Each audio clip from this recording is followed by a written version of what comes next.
It was close to midnight, and the chef Duki Hong was still piecing together a hot dog cart he'd ordered online. "This is bigger than I thought," he told Andrew Chow and Bin Chen, the owners of LOLA'S, a bi-coastal chain of bubble tea shops.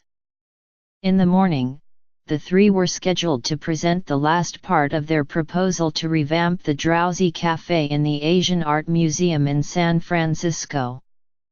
The cart, celebrating the tradition of street food throughout Asia, would be the piece de resistance, if Mr. Hong could finish it. In recent years, museums across the country have tried to shed their reputation for drab cafeteria fare and woo visitors with destination restaurants. Mr. Hong, Mr. Chow, and Mr. Chen initially looked to Untitled at the Whitney and Flora Bar, in the Met Brewer, both in New York, as models. But the Asian Art Museum needed more than just good food. The menu had to match the museum's mission, to speak to the breadth of Asia, a region of many countries, cultures, and cuisines, without reducing its complexity to a handful of clichés. And Mr. Hong, Mr. Chow, and Mr. Chen, among other candidates, weren't simply being invited to take over a cafe previously run by a corporate caterer. At stake was the future of food at a reimagined museum that is preparing to break ground on a $90 million transformation and seeking a new connection with the people of San Francisco. "The way to the heart is through food," said Jay Su, who became the director of the museum in 2008, 4 months before the stock market crash, and shepherded it through its darkest financial hour. "Sometimes museum food is too highbrow," he said.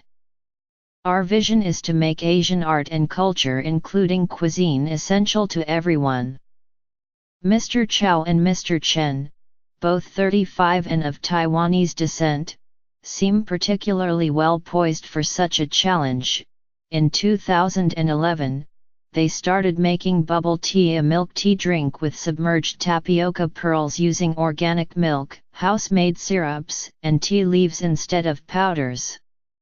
While bubble tea had long been available in the United States and a staple of Asian American childhoods, the LOLA'S approach helped widen its appeal among non-Asians and earn annual revenues in the millions. Still, when the museum first contacted them last May, "We thought we had no shot," Mr. Chow said.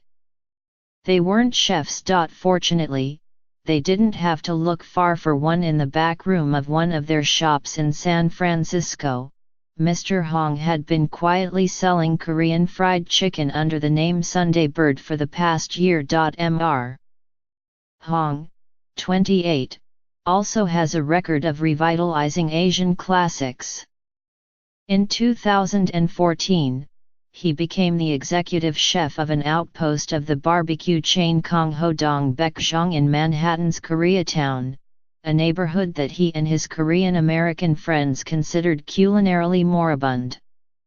"They made fun of me," he said. But the restaurant soon caught the attention of food world luminaries like Anthony Bourdain and had to install a bouncer, with waits of up to 2 hours, before Mr. Hong decided to decamp for San Francisco.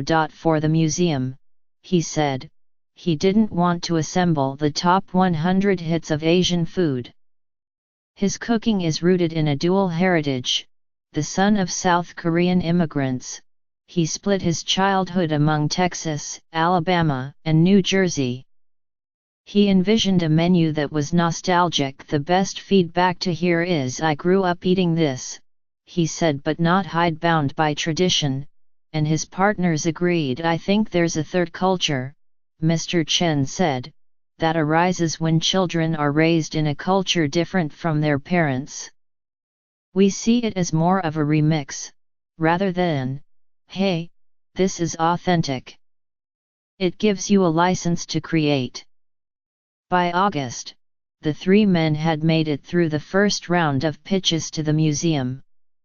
Now Mr. Hong was going to cook for Mr. Su and his colleagues.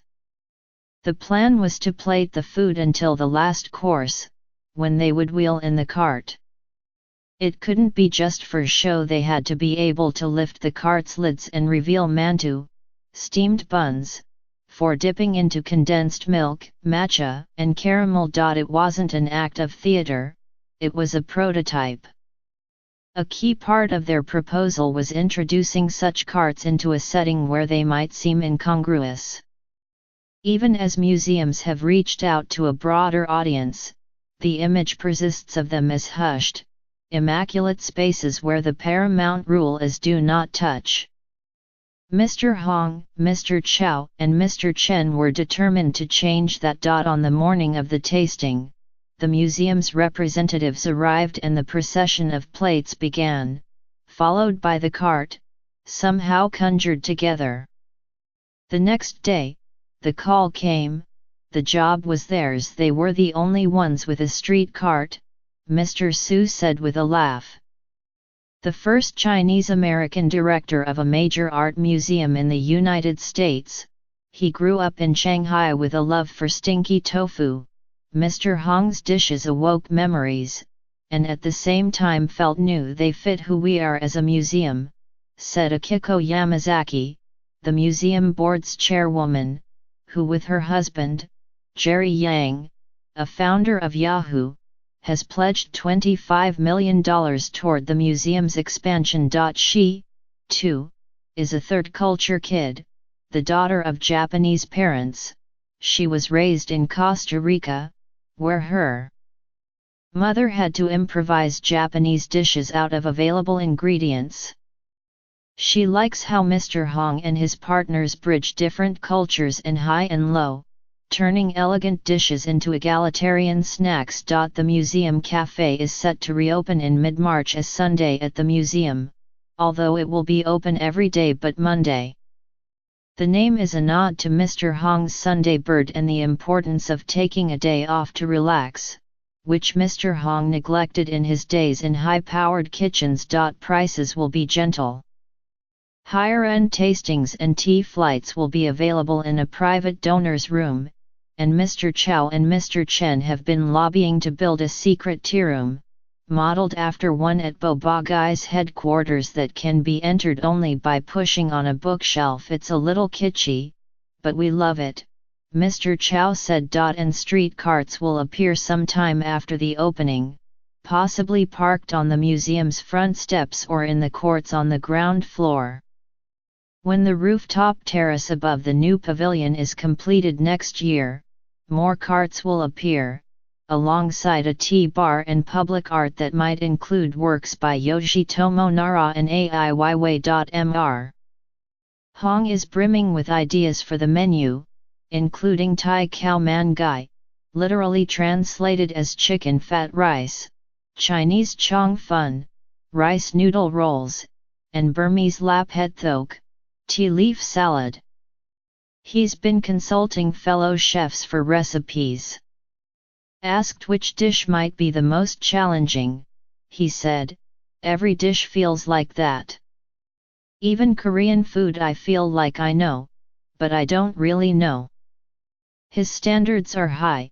If it's not as delicious as this place I go to in Chinatown. He paused, then said with a sigh, "You're never going to be as good as guys who've been doing it for generations."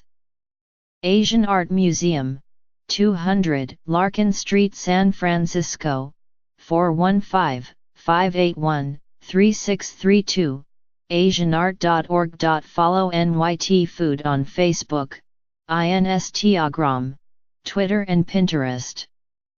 Get regular updates from NYT Cooking, with recipe suggestions, cooking tips, and shopping advice.